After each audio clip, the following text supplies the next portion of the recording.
Luc 15, 11. Un homme avait 2 fils. Le plus jeune de ses fils dit à son père, « Mon père, donne-moi la part de bien qui doit me revenir. » Et le père lui partagea ses biens. Peu de jours après, ayant tout amassé, il partit pour un pays éloigné où il dissipa ses biens en vivant dans la débauche.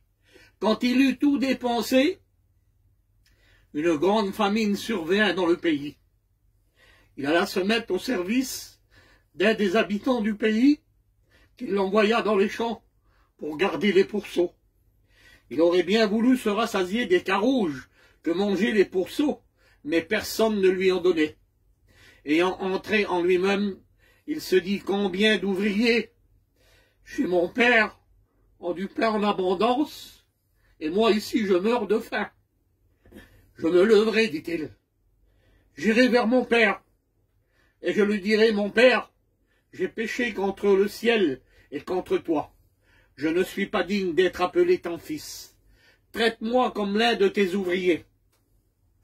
Il se leva et alla vers son père. Quand il était encore loin, son père le vit et fut ému de compassion. Il courut, se jeta à son cou et l'embrassa. Il dit à ses serviteurs, « Apportez vite la plus belle robe. Mettez-lui des souliers aux pieds et un anneau au doigt. Tuons le vent gras et réjouissons-nous, car voici mon fils qui était mort est revenu à la vie. C'est peut-être le cas pour toi. T'es tellement parti loin que personne ne te voit, ni ton père, ni ta mère, ni tes enfants, ni ta femme, ni personne ne peut te voir. Mais je voudrais te dire que le Père éternel dans son ciel de gloire, il te voit. Et il te dit, reviens à ton Père, enfant égaré. Dis-lui ta misère, dis-lui j'ai péché.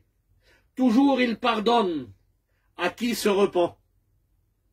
Chez lui, prends ta place et deviens fils du roi. C'est quelqu'un de bien, le Seigneur. Il voit ce que nous ne voyons pas, il entend ce que nous n'entendons pas, et il fait ce que nous ne pouvons pas faire. C'est peut-être, je répète, le cas pour toi. Mais tu peux revenir.